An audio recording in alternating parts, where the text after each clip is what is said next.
All right, yeah, thanks everybody for showing up.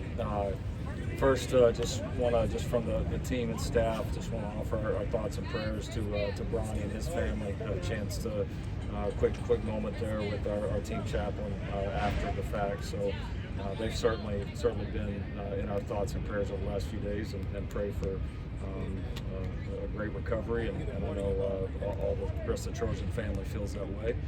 I told the guys after. I mean, it was a good first day. Listen, it's great to be back on the field. This is not year one. The reality is, if 120 teams practice, 120 teams are going to have really good first days, and everybody's going to be excited. What happened today was what needed to happen. It was the expectation. Our ability to separate ourselves is going to come as this camp and this season play out. So certainly it's fun to be out here with the new team finally, the entire team there together, the new players mixed up with the returning players, some of the new staff members. Like, every part of it feels great, and we've been looking forward to it. But it was a business-like, high-energy practice, like it is going to be on the first one, and hopefully we can separate ourselves as time goes on. Has the first practice changed for you, 6-7 years as a head coach, like from these times Oklahoma and now? Is it about the same, or has it been a little bit different as you kind of evolved as a head coach? You get more used to the role, but very similar. The rules have not changed much in terms of kind of how you can practice and what the goals are for the first few days. And so, I think each team and each situation is different in what you're building. Last year certainly still, because of the obviously new program, new setting, everything felt very different. Today felt more like kind of business as usual. We were able to hit the field running, certainly a more efficient group in terms of just the players, the operation of practice, everything much smoother right now. Alex talked yesterday about going back and watching practice for the first time as he was kind of doing the deep dives this past summer. What revelation, if any, maybe came from that, was kind of watching the defense? I don't know if they're revelations, but you're able to start piecing together, why things went well, and what you did to make them go well, the things that didn't go well, why they didn't, and again, what happened or didn't happen because of that. And I think the biggest thing is we're looking at it with an eye towards the future, right? And how can we improve as a staff, pushing these guys, putting these guys in position to be successful? How can the players improve? How can you illustrate that the things you do here, practice on a weekly basis, truly do show up in the games, good or bad? And we were able to find a lot of that. Listen, you look at, early on in the season, the way we were playing, the way we were practicing, certainly correlated, and there was a lot of very positive things. We did a great job, I thought, all season long as far as creating turnovers and emphasizing turnovers in practice, and we were one of the best teams in the country at that. But you certainly can look at some of the games toward the end of the season and see, energy level, practice level, some of that drop, and then some of the mental mistakes show up that plagued us in the second half of the year. And so it certainly always carries over. And you do what you have to do to address it. You make the coaching adjustments.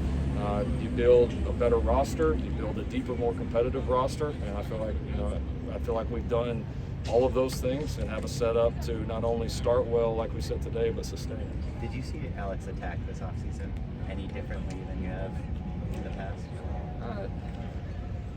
He's a really good coach. So he's gonna make adjustments. All he cares about is winning and our defense playing to the level that we expect here, which is a high level defense, one of the best defenses in the country. Like, that is absolutely the expectation.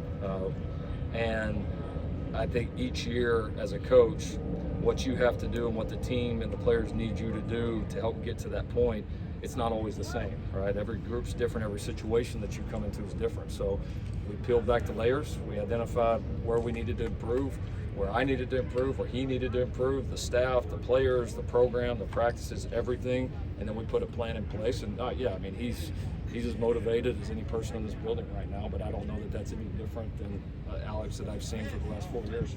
What was the biggest factor moving Jonah to the left tackle?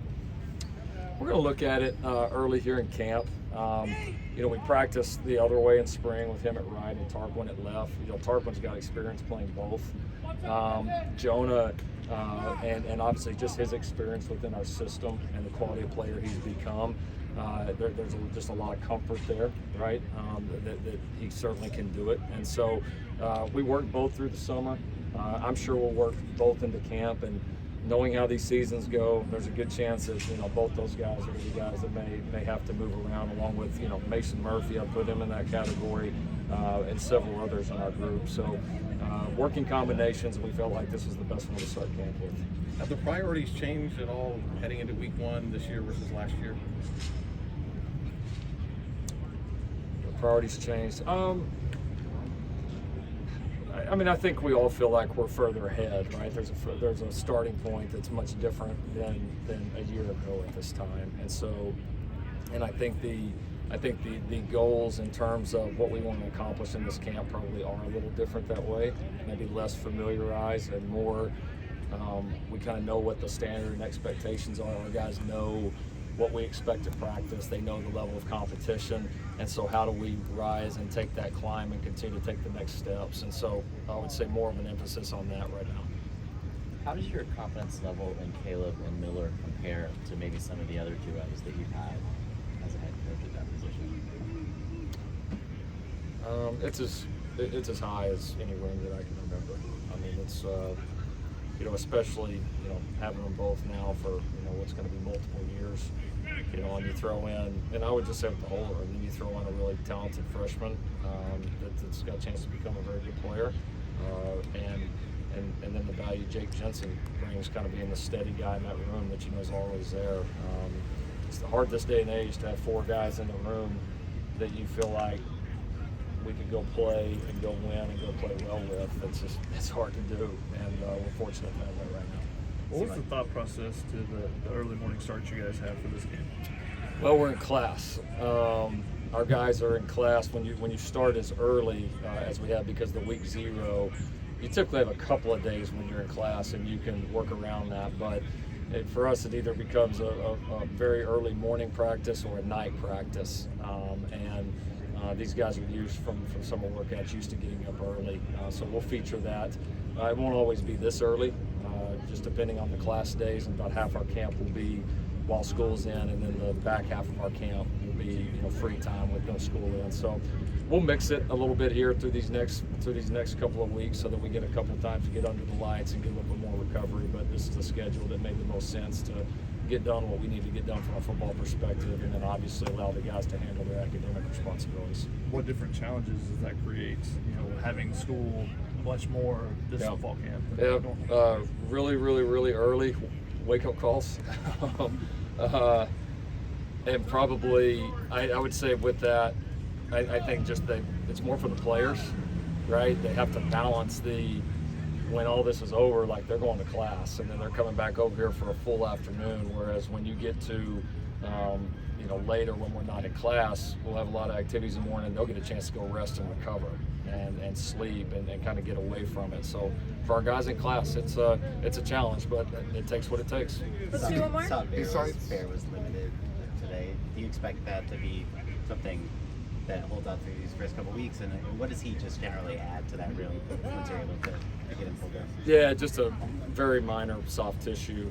Not quite ready to go full speed yet, but very close. We don't expect it to be long. I'm excited about him. I mean, it's been exciting watching him in the off season. I caution people, kind of like I did with Caleb and some of the other guys when they transferred in here at a similar age. Like, he's still very young. Like he's had a good experience for the amount of time he's been in college, but he's not been in college very long. He's not played just a million competitive reps yet, so he's certainly still growing and learning. But yeah, I mean, you can tell, just the size, the mass, the physicality, combined with the athleticism there in the middle of the defense. I mean, hard to imagine him not being a real factor, and obviously we'll be eager to get him full go and get him out here where he can participate fully. Thank you, Coach Riley. Thank you. Thanks, everybody.